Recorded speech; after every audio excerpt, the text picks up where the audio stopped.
I'm Jolene Wynn, and this is the Porn Addict's Wife podcast, episode number 101, Obsession, Apathy, and Acceptance. Your life does not have to revolve around your husband's pornography addiction. You are not defined by his choices or by what he sees on a screen. You are not just the porn addict's wife. You are so much more. In this podcast, I'm going to teach you how to go from handling it to healed, because I've been where you are and you don't have to stay there. My name is Jolene Wynn. I'm a member of the LDS faith, a certified life coach, and a wife of a former porn addict. And this is a podcast for the porn addict's wife. Hello, my ladies. How are you today? Happy Easter. Today is Easter. That is the day that I'm recording this, and I love Easter. We've had the best weekend. We had a little Easter egg hunt in our cul-de-sac. We do it every year. We had one of those yesterday, and it was so fun. And the kids did great finding all of the eggs. There were hundreds of eggs, and they have so much candy, which I am the type of mom, I let them pick like 5 or 6 pieces, and then we give the rest away because I don't want candy in my house forever. And so that's what we do. So they loved it. And then we dyed 3 dozen Easter eggs, and they had so much fun doing that. And it has been great. And today we're going to go to church, and I'm going to sing in the choir. We're going to sing Amazing Grace, which is my very favorite song. I don't know if you guys knew that. That is my favorite hymn, is Amazing Grace. And we get to sing that today in choir, and I'm really excited about it. And that's going to be our Easter. We'll have Easter dinner together with my sister and my cousin who lives here, and it's going to be a beautiful day. And we do the Easter Bunny. The Easter Bunny came this morning. My son, Maverick, who is 5, he was a little sad because each of the kids, the Easter Bunny brought each of the kids a new swimsuit, and he was really bummed because he wanted toys. So that was sad for him this morning. But he got over that, and it has just been a wonderful day so far. I spent the morning talking to my husband about you guys and about everything that's going on in coaching and in my business, and I'm so excited. As you guys know, the men's group is starting. It was supposed to start last week, but we actually shifted. It is starting the day this comes out. So Monday, the 18th, April 18th is the day that we're starting, and our calls will be at 8 p.m. Eastern time on Mondays. So gentlemen, if you are listening to this on Monday, the 18th, and you want to join this group, come join. All you have to go to is head to my website, jolenewynn.com. You will see the men's group tab. You can go there. You can sign up directly, and you can join us tonight for the call. I'm so excited about this group. We've had several men join this weekend, and I'm so excited about these men, and they're so excited about where they can go. One of them in particular was talking to Rob, and he was just saying, he's like, I can't wait to see what my life is going to look like 6 months from now. And I'm so excited for that. We're going to take these men, we're going to coach them hard for 4 months and get them where they want to go. And I'm so excited about it. So if you still want to join, just head to my website. I will close down that link probably tomorrow night. Okay, by tomorrow night, I mean Monday night. So Monday night, the 18th, I'm going to close down that tab. But if you want to get in before then, just go to my website, jolenewynn.com, head to the men's group tab. You'll find all the information there and a direct link so that you can sign up and you can join the coaching call right away. So I'm so excited about that. And we were just talking about that. We were talking about these men that we have in the group and how excited we are for them. And we're so excited for all the men that we're going to help in the future. And we have so many, you guys, I have big visions for this business and coaching and where we're going to take y'all and how many people we can help and reach. And I'm so excited about it. And then we were just talking about Easter and how amazing it is. And I am actually going to release probably a bonus episode where I talk about how the experience that I had on Easter a couple of years ago, it was a weekend that I miscarried. This is actually something I talk about in my book. But I want to share that with y'all, and I wanted to share it last year, and I ended up not sharing it on the podcast. But I'm gonna release a bonus episode. So if you guys haven't seen that yet, go look and take a listen. And it's just about my experience on Easter with my miscarriage and why Easter is especially special for me and what that was like. And so I hope you all enjoy.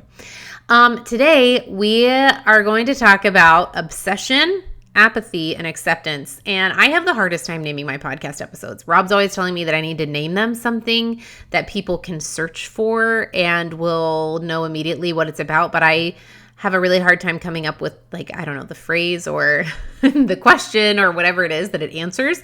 So today I'm going to tell you what inspired this podcast episode. I was doing a consult with a gentleman last week for the men's group, and we were talking about how it was so fascinating to do a consult with a gentleman. He wants so badly for his wife to get help, but he was thinking of joining the men's group, and he was talking about how he has gone from one area. He said he used to kind of obsess over his wife and want to pass her all of this information. And then he kind of shifted into this apathy. This is what I was showing him on the consult. I was like, you see how you did this, and now you've shifted into this, which is kind of just saying, yeah, now I'm just going to let her do whatever she wants. And I said, what you need to do is get to acceptance. And as I started talking to him about this, I shared this on my stories on Instagram the other day. You can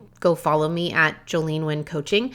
But I was talking about this, and it's so fascinating because women, we do the exact same thing with our men's pornography, with our husband's pornography use, okay, or whatever it is that he's struggling with. So I wanted to bring this up on the podcast today because I see almost 100% of my clients do this. This is a journey, a mental shift that many of you take, and I want to bring that out today and talk about the differences between these three kind of mentalities: obsession, apathy, and acceptance, why it's so important to get to acceptance and what that looks like, and so that you can recognize and take a look at where you are and figure out how to make those mental shifts or what shifts you need to make in order to move forward. Okay? So stay with me. Okay, so first I want to talk about obsession, and it may not even be obsession. That's just the best word I could come up with for it, okay? And what this looks like is when our brain really wants to fix whatever it thinks the problem is. So ladies, this could be your husband's pornography addiction, or it could be your weight, or it could be your child not getting the grades that you want them to get in school, or behaving the way that you want them to, okay? Whatever area it is, whenever we think that our brain thinks that there's a problem, it's very tempting and very easy for our brain to slip into this kind of obsessive mindset over it, okay? Because our brain really wants to fix it. Now, what's important to understand is that the reason that our brain wants to fix the problem is because what it really wants to do is fix how that problem makes you feel, right? What it really wants to do is fix your feelings. It wants to fix how you feel about your husband's pornography use, fix how you feel about your weight, fix how you feel when your kid comes home and is failing out of their class, fix how you feel when your toddler is throwing a tantrum in the middle of the grocery store, okay? That's what your brain is trying to fix. Your brain is trying to fix your emotions, but it thinks that the way that you do that is by fixing what's outside of you, fixing your circumstances. This is because our brain thinks that our emotions come from what's outside of us. We think that our emotions are caused by the tantrum, are caused by the bad grades, are caused by the husband's addiction, and none of that is true. They're actually caused by our thoughts, right? Our feelings are created by our thoughts about the circumstance, okay? But our brain thinks that it's easier to fix what's around us than it is to fix what's inside us. It thinks that is much harder. So it wants to focus and fix the problem, and so that's when we get a little obsessive, okay? This is when we try to fixate on the problem and throw as many solutions to it as possible. This is when our brain just goes on like hyperdrive and hyper focuses on that one thing. Okay, so I'm going to go through examples of what this looks like, but what happens when we do this is we burn out, and I'll show you that too. Okay, so let's take our weight, for example. When your brain thinks that when you are feeling insecure about yourself, then your brain often thinks that the reason that it is because of how much you weigh or what your body looks like, right? So it thinks that in order to fix how you feel, the solution then is to fix how you look.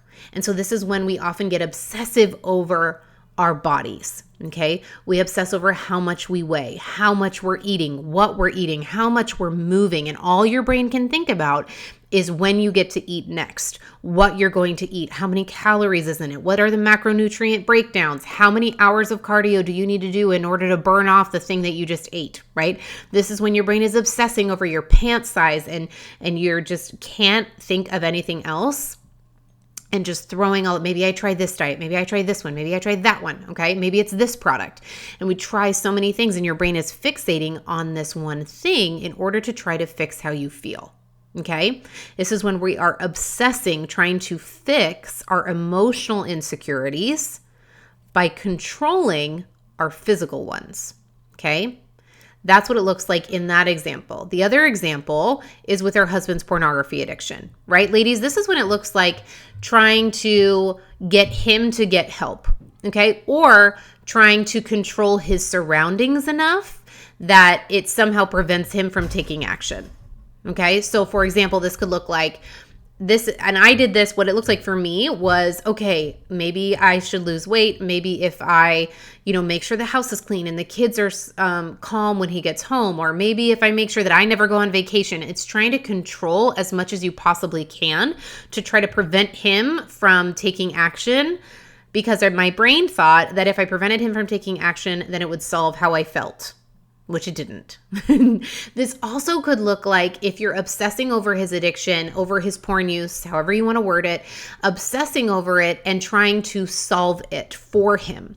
This might look like, okay, honey, I found this podcast episode. Maybe he should listen to this with me. Maybe if he joined Rob and Jolene's coaching program, maybe if I just talk to him about it, maybe if I bring this up in this conversation, then he'll see how much it hurts me. This is another thing we do. Maybe if I want him to understand how much this hurts me so that he changes, right? This is so many things. It's wanting him to go to hey, I found a 12-step program. Hey, I found a therapist who does this, and handing it and trying to throw it at him to fix the problem. However your brain thinks will fix the problem, that's what your brain wants to do and obsesses over it. Now, the reason that this is a problem is because it doesn't actually work. Ladies, trying to fix how you feel by working on and controlling what's outside of you is never going to work. Most of you have figured this out in some area or another in your life, okay? Obsessing over how much you eat is never going to make you feel better about yourself. It's actually only going to make you feel worse. And what happens is we get emotionally burnt out, right?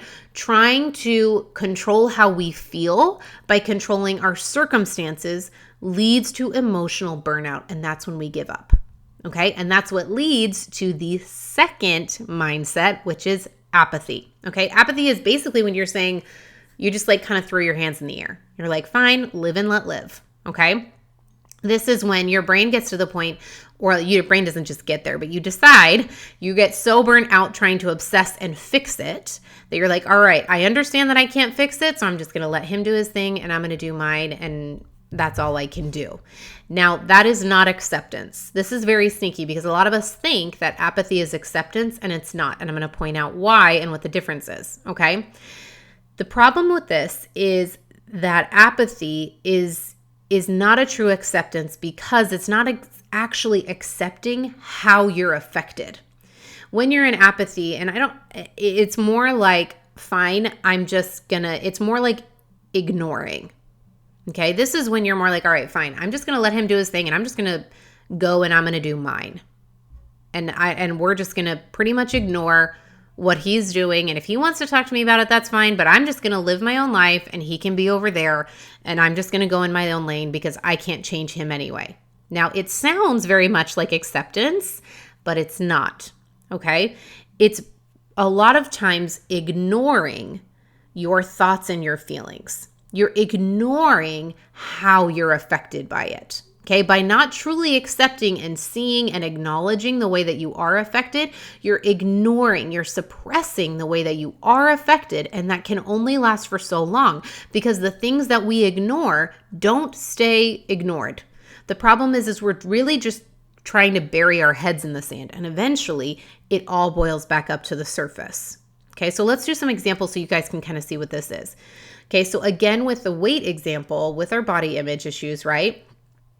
Looks like, all right, well, I'm just not going to worry about what I eat, right? This is when you go from obsessing over it to not paying attention at all. This is when you go from tracking everything and just being mentally fixated on how you feel and how much you weigh and what your pant size is to, like, you know what? I'm just going to let it go and whatever, and I don't care, and YOLO, right? And that's what that looks like. The problem is that eventually we recognize that we still don't feel good about ourselves. It didn't solve the emotional insecurity. Okay? Changing the circumstance didn't solve the emotional insecurity. Changing the food, changing the diet, changing the exercise, shifting into that apathetic mindset didn't actually solve how we felt. In fact, it often makes it worse because all we're doing is ignoring how we actually feel, and those just stay buried, and they only stay buried for so long before they boil back up to the surface. Could be a couple weeks, could be a couple months. Some people last a couple years. Okay, it's different for every person, but eventually all of those emotions that you've been ignoring come back up to the surface. All of those thoughts that you haven't wanted to face, one day they click and they face you in the mirror. Okay? You cannot ignore the way that you feel. This is often when we're trying to just pretend like we don't actually have a problem. Okay, so the first was, hey, I have this huge problem and I need to fixate on it in order to get it to go away. This one is like, I'm just going to pretend like we don't even have a problem. I'm just going to ignore that problem. We're just going to let it go away. I can't do anything about it, so just live and let live. He's going to do his thing, and I'm just going to be over here focusing on me. And again, you guys, this sounds very much like acceptance, and it's not. Because what you're not doing is accepting and taking a look at how you are affected, what your thoughts and your feelings are about that thing. You're just ignoring that thing. Does that make sense? This is exactly what we do with our husband's addiction, okay? When you say, you know what, I'm just going to focus on me and I'm just going to do my own thing and he can be over there, and if he wants to talk about it, that's fine, but I'm not going to bring this up. The problem with that is that then your brain just excludes how you're affected. Then whenever your brain wants to bring up a thought or a feeling, then it doesn't. Your brain will also ignore it because you've told your brain, hey, I don't want to know. Do you guys see this? This again is only a temporary solution also, because what happens is, again, all of those ignored thoughts and feelings eventually come to the surface. Eventually you realize, you know what? This isn't working. I can't live like this. I can't live pretending like I'm not affected by this. Do you guys see what I'm saying? I can't live pretending that I'm happy with what I look like and and what I weigh when I'm actually not. I can't pretend like I don't care anymore because I do. Do you see what I'm saying? Apathy is not caring. The problem is that we actually do care. And you can only pretend that you don't care for so long before you recognize, and you have to come to that realization that you actually do care, and that's why you're not moving forward. Okay? So what I want to offer is that what we actually need to do is shift into acceptance. Okay? And here's what that looks like. Acceptance looks like, this is the problem that my brain thinks is a problem, and I'm okay thinking it's a problem. How am I going to, here's how I'm affected by it, recognizing how we're affected by it, and then finding a solution internally rather than externally. Okay? Without acceptance, we cannot move forward because we aren't consciously aware of or connecting to our thoughts and our feelings about it. You have to connect and become aware of the thoughts and feelings that you have about the circumstance before you can work on those, process those, change those, and that's how you move forward. Acceptance is how you do the internal change rather than trying to obsessively change it externally or ignore it and pretend it's not there. Acceptance is saying, okay, let me look at this, let me see how I'm affected by it, and let me work on it internally in order to change how I'm going forward. Does that make sense? Okay. The problem is, right, like I was saying with apathy, they stay buried and we aren't looking at how we're affected. And when we don't look at how we are affected, then the way that we react and the way that we respond happens subconsciously. And then we create this result that we don't understand why it's happening. Okay, let me give you this example, okay? For example, with the weight, as I always go to, right? You have to accept where you are before you can make a plan to move forward. Okay. This might look like if you have gone from obsessively weighing yourself to never weighing yourself, but you've come to the point where you say, you know what, I don't feel the way that I want to feel physically about myself or emotionally. It might look like stepping on the scale and saying, okay, this is what I weigh. And understanding that it's totally neutral and that you can't make a goal of how to move forward. You can't say, hey, I want to make a weight loss goal if you don't actually know how much you weigh, right? It doesn't make any sense. How would you track it, right? If I say I want to lose 30 pounds, but I don't actually know how much I weigh, how will I know if I lose 30 pounds, right? You have to become aware and accept, okay, I weigh this much and here are my thoughts about it. Here's how I feel about it. Let me address those, and that's how you move forward. Not just doing the physical thing, but also doing the emotional thing that comes with it. Looking at the thoughts, processing the feelings, changing the internal beliefs. That's how you move forward. But if you never sit there and accept the circumstance, you're never going to be able to accept the thoughts and the feelings that you have about it, and therefore you will stay stuck because your brain will ignore it. You will just try to pretend like it's not there. And if you keep pretending it's not there, you're going to stay stuck exactly where you are. Okay? I'm going to give you a specific example with this, with our husband's pornography addictions, right? I'm going to give you an example that came up this week in our coaching call that I have seen over and over and over again. This is not the first client that has come up with this. Most of them have, okay? And here's what it looked like. One of my clients, she got on the call and she came up, she said, okay, well, so my husband obviously is struggling with his pornography use. Every night we talk about it and I realized I don't want to sit next to him. And she came up and she was like, I have this boundary. I don't know how to set it. I've never done boundaries before, right? And she said, so I have this boundary that I want to set. How do I do it? Now, that was what she thought the problem was. She thought that the problem was, I have this boundary that I don't know how to set. Can you help me figure this out? And so as we started diving into this more, what I realized was, what she came to realize was that she doesn't want to sit next to him when they have these conversations because she feels like he is a stranger. Now, the reason that she feels like he is a stranger is because her brain has separated. She sees who he is as her husband. That is a different person than the man who struggles with pornography. She has not fully accepted that they are one and the same. And this is, again, something so many of my clients do. And it is a coping mechanism that we do, which is totally fine. But you can't, it only gets you so far. It's a coping mechanism like, okay, this man that I married that I love, who I'm intimate with and love so dearly and want to be with, is different than the guy who struggles with porn. Right? And that helps us to accept that we can like the person and kind of gets rid of that cognitive dissonance of loving someone even though you disapprove of their behavior, right? Because it makes them two separate people. Okay. You have to, and this is what I coached her on. I said, you have to mesh those two together. You have to bring them together and you have to accept that your husband is the same man who struggles with porn. And the reason that this is so important is because if you don't, then you don't become aware of the thoughts and feelings that you have about it and see how it's affecting you. Right? Right now, having those two separate men in her brain, having those two different frames of thinking about her husband and the man who struggles with porn, if she wasn't aware of that, if she hadn't come and gotten coached and become aware of that, all she thought was that she just didn't want to sit by him because it was hard.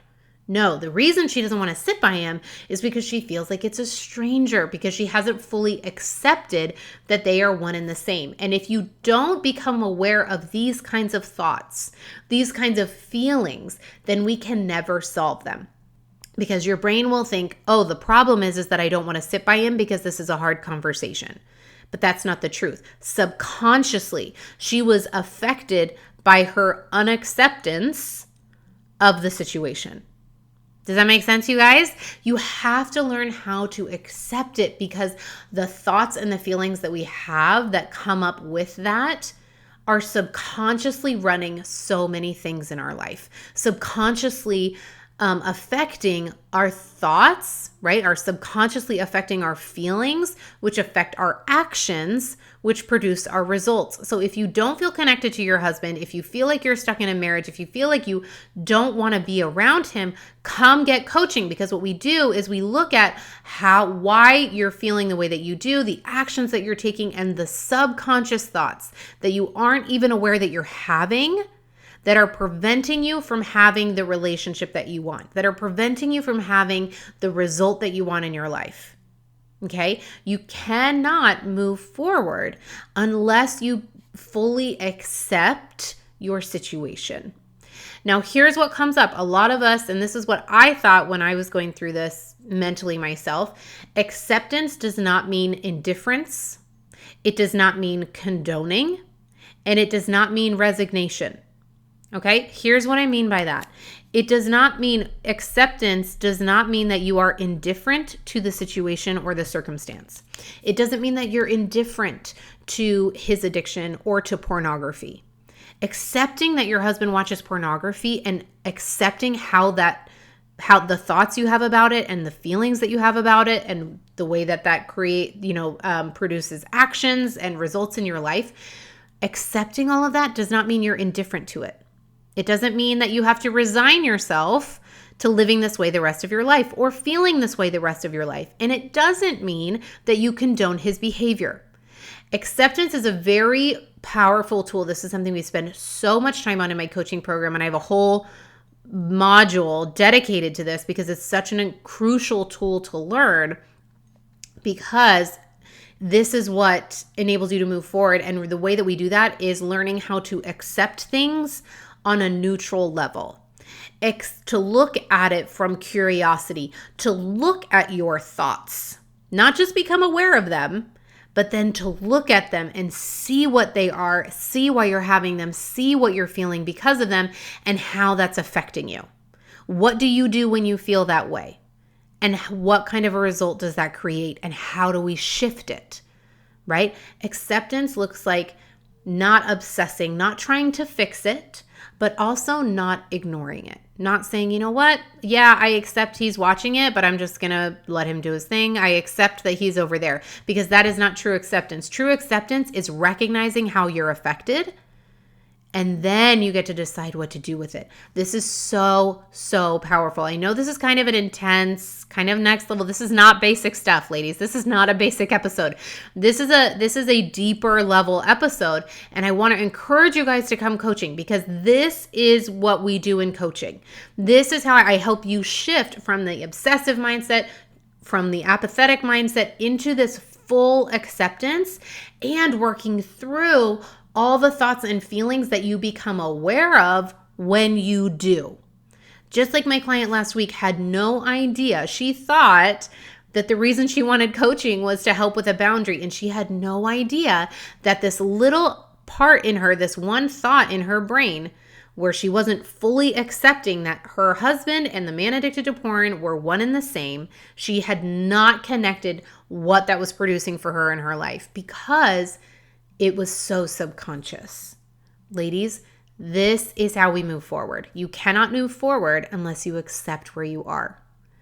Okay? But you can do it. This is why coaching is so powerful. This is why I love that y'all are listening to this podcast, because this is how you change. Ladies, this is how you do it. This is how you move forward. And this is how you're able to move forward even if he never changes. Because you're going to look at what's happening. You're going to see your thoughts. You're going to look at your feelings. You're going to process them. See the actions that you take when you feel that way. Look at the result that it's creating. And you have the power to change all of it. You can't change him, ladies, but we don't need to. I had someone message me on Instagram last week. And she was just saying how much she loved the podcast episode, and we were messaging, and I said, what are your thoughts about coaching? And she said, well, I feel like your program isn't really for me, because my husband isn't just watching porn, he's doing X, Y, and Z. And it was so fascinating. I messaged her back and I said, my program has nothing to do with your husband or what he's doing. And that's the whole point. Ladies, the whole point is that it doesn't matter if he's watching porn. I've had clients that have had husbands who've had multiple affairs. It doesn't matter what he's doing. That is not my job. My job is to help you. My job is to help you look at your brain so that you can learn how to shift your mindset, how to process those emotions, to see the actions and to see the results and to shift all of it so that it doesn't matter what he's doing. You know that you can handle all of it.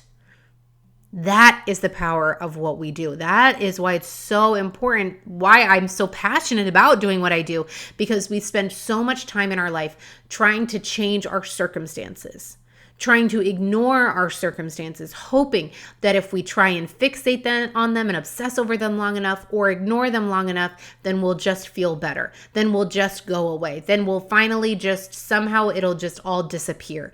And that's not how it works. We have to look at what's going on, look at how we're affected, be 100% honest with ourselves, see what's happening, and that's when we move forward.